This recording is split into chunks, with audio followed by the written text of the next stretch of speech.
Welcome to the Blue Collar Wealth Podcast. This podcast reflects on the work, money, and the lives of blue-collar business owners. Blue-collar wealth expert Daryl Smith discusses the day-to-day obstacles blue-collar business owners face as they pursue a better life, career, and wealth. And now, on with the show. Hello and welcome to episode number 9. Today we're going to talk about being forced to retire. And so this is the Blue Collar Wealth Podcast. And again, I'm with Daryl here. So Daryl, I'm confused, man. Forced retirement? Do they still do that today? After all, I mean, our listeners are self-employed. Why would they be forced to retire? Hi, Matt. The forced retirement I'm really referring to is happens when a business owner could suffer a significant health crisis. You know, they could literally be going about their normal routine in the morning, and then by 2 o'clock that afternoon, they could be undergoing surgery to save their life. But you know what? That surgery, even though they saved their life, it could end their careers. Well, I understand that we're talking about serious health problems here, and there are a lot of them. So is there a situation, a scenario about them getting back to work, and how would that transition happen? Because if they're having major surgery, right, maybe they'll never be able to come back to work. But what happens if they are? You're right, man. I get a lot of this, especially in the blue-collar world, because a lot of times, you know, it's a very physical job. They're used to, they got an ache or a sprain or a strain or something like that. Work still has to get done. But when you experience a significant health crisis, the one that almost takes your life, this is not something you can walk off. This is not something it's not a motivational problem of, oh, I got to go to work, but I don't feel well. You cannot go to work anymore. It is a life-changing event, and we really have to keep things in mind, because it's too easy to have people think that it's something that's just an attitude problem. It's not. We're talking something major, something physical, heart attack, stroke, cancer. Mm-hmm. You can motivate yourself out of those things. Man, if you could, how awesome would that be? Exactly. Yeah. And I haven't mentioned this in the past, but I did talk about how I spent a lot of my summers at my uncle's farm, but he was actually forced to retire. And the way that happened was he was cutting trees in the bush property with a neighbor, and the neighbor miscalculated as far as how much distance he was to my uncle, and a tree fell on him. And it was tragic in a sense. He broke ribs and he had a collapsed lung. And being in his late 60s, he survived, but he was never able to go back to work. So it really kind of hits home when I talk to people about being forced to retire. It can happen to self-employed people as well, too. It can happen to anybody. Self-employed people don't usually have the same resources as someone working for a corporation. So that's why it's so important for them to keep this in mind. So we've talked about going through the surgery and how it saved the life, and we're happy about that, of course. But the real question is, what kind of impact will we be faced with going forward if this happens to us as a small business owner or a blue-collar business owner? Right. This is where the planning really comes in, because it's not only going to affect our health, it's going to affect our wealth, and also it's going to affect our relationships. Elaborate on that. What do you mean? Break down or unpack those 3 sections, please. Well, you think about it. If you've been physically a demanding job for 30 or 40 years, and all of a sudden now you've got a major health issue, they go through the course of treatment with you, and you may have to go to a physiotherapist, you may have to go to a certain specialist, and all these things are going to happen. We may have to change our diet, start taking medications on a day-to-day basis, and maybe even further surgeries down the road.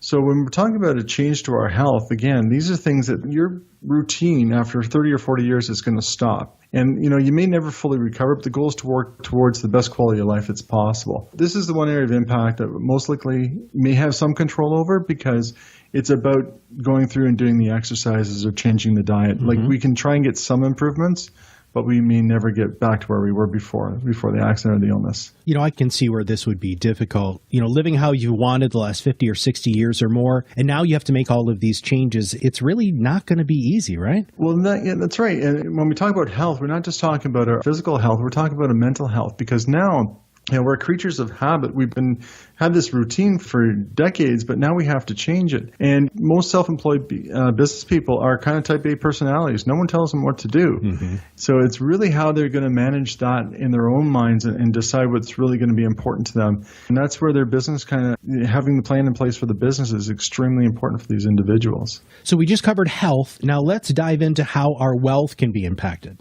again, when I mentioned before about if you work for a big company, a lot of times they have these great big executive compensation plans and health insurance and those kinds of things. Now, some self-employed business owners do have health benefits, but they're not going to be really what they think they are. They're going to cover them for medications and certain things, but after a certain period of time, if they're not going back to work, they may no longer be able to manage or even own their businesses. It depends on the size of the business, obviously, but that's going to be an important issue. So the wealth now. So in addition to expenses with our changing health, our income is going to slow and possibly stop. And it's going to happen in different stages. It's going to happen, first of all, you think about your staff and your customer base. When they know that you're surviving, but you're not coming back into work, they may lose a little bit of confidence. And honestly, they could go elsewhere, which is a negative to you, but I'm sure your competition wouldn't mind the windfall either. And then it can go into your bank and your suppliers and how when they become aware that the problem exists, there could be certain loans that they may start to call on you or even stop offering you certain credit. A lot of businesses rely on their suppliers being able to provide them certain credit so they can get merchandise or different things in place for them so that they can operate their business. And it kind of spirals down. We can go from maxing out our personal lines of credit cards and our lines of credit. If it gets severe enough without the proper planning, we have to start to sell boats, RVs, cars, cottages, those kinds of things. Some people have to borrow from friends and family just to buy groceries. This whole thing about personal emergency savings, that can be wiped out pretty quickly, and then you can start into your RSPs and everything else.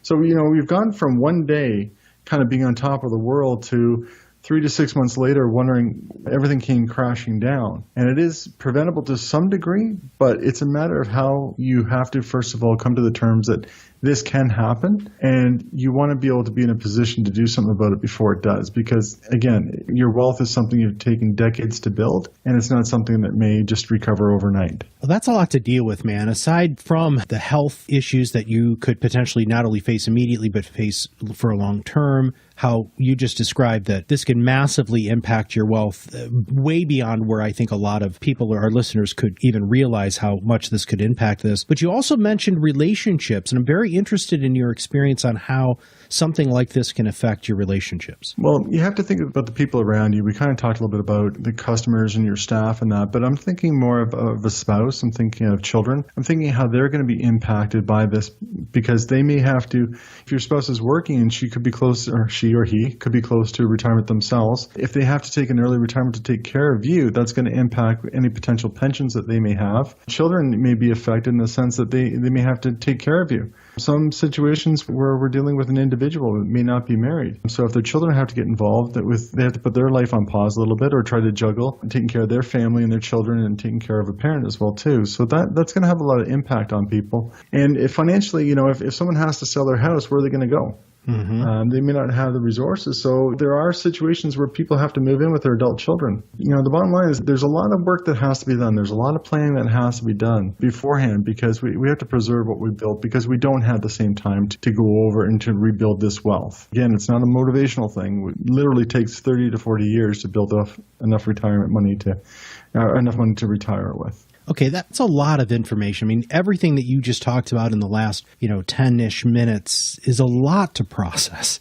right? I mean, first off, it's scary. I'm just being honest from you're sitting back here and listening to you, Daryl, that this is, as a business owner myself, I listen to you on these podcasts and I think to myself, man, I'm so glad I got to hear that. And I'm so glad I'm working with somebody who could help me with that. But what can they do to improve their situation? Is there anything that they can do? Do you have any resources that you can help our listeners with so this isn't seeming so overwhelming? Well, a lot of times people say, well, why is a financial advisor even giving this kind of information, or it's really from a doctor's perspective or something like that. But, a financial advisor, their job is to really to look at the big picture and to help you work through things that you may not even realize could be a potential problem. And we don't want to learn some things by experience. Sometimes we want the experience of others. Mm-hmm. I did write a booklet.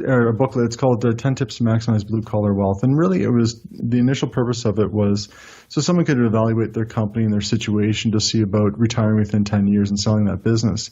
But those same exercises are true for structuring your situation so that if something did impact you greatly like that you have the opportunity to be in a better position, that you've got managers in place, you've got people who could run the business, who have the authority and the ability to do those kinds of things for you. You get a good understanding what your business is worth, and that way you're not seeing what you've built up being sold at auction down the road. So the 10 tips booklet is really full of exercises, and I encourage people to actually get the booklet and go through it. And it's kind of a precursor to working with a financial advisor, so that they get to really understand what their current situation is. And then we talk about financial products. Financial products are always come after the planning aspect of things. So there are certain things with investments and insurances to help protect you from losing your assets in litigation, to having insurance to pay some bills and cover you, in a lot of different scenarios. But those only come secondary. Anybody who tries to sell these things before going through the complete process with you is selling product, and nobody likes to be sold anything like that. But if it's justifiable and there's something in front that I can pay pennies to get dollars back and I can preserve everything else that I've built up, then it starts to make a little bit more sense. But again, it all starts with the planning, and my recommendation is that the planning starts with a workbook. So tell us a little bit more about what we can expect from completing these exercises in the workbook. Well, first thing is you're going to look at your business from a kind of a different set of eyes, because on your day-to-day work in the business, you don't really see the bigger picture sometimes. So it allows you to step back, and it does an evaluation of really who your primary customers are. It looks at your staffing. And the staff is always a big one, because a lot of times you think you may have the right people in place that can take over for you, only to realize that they can't. The other issue is a lot of blue-collar business owners are facing is a staffing issue. There's so many jobs out there and so few people going into them. So a lot of them are dealing with a senior workforce who may be 5 years younger than them or close to that. And they're not really looking to stay long-term either. The other thing is that the booklet's going to introduce the whole process of how to convert your business assets into personal assets. And the idea initially was to maximize your retirement income, but it could also preserve what you already have. Well, Daryl, I want to thank you very much for even initiating this line of thinking to our listeners today. I know these are difficult conversations, and for the listeners, this is a lot for your brain to wrap yourself around and really grasp everything that Daryl's saying. So please go back and listen to this again. Daryl covered an enormous amount of area, and Daryl, we might in future podcasts want to dive into a couple of these sections a little bit more deeply, because I think there's even more that you can uncover. But with that, thank you very much, Daryl, for your time. Thank you, Matt. We hope you enjoyed today's show, and please remember that the topics covered here today are for information purposes only. Please discuss these ideas with your professional advisors before making any changes to your situation. To learn more about Daryl Smith and Blue Wealth Financial Planning Program, please visit us at synergylife.ca. From the website, you can download a free yet informative workbook, 10 Tips to Maximize Blue-Collar Wealth. You can also book a 20-minute, no-obligation meeting with Daryl to ask any questions you might have.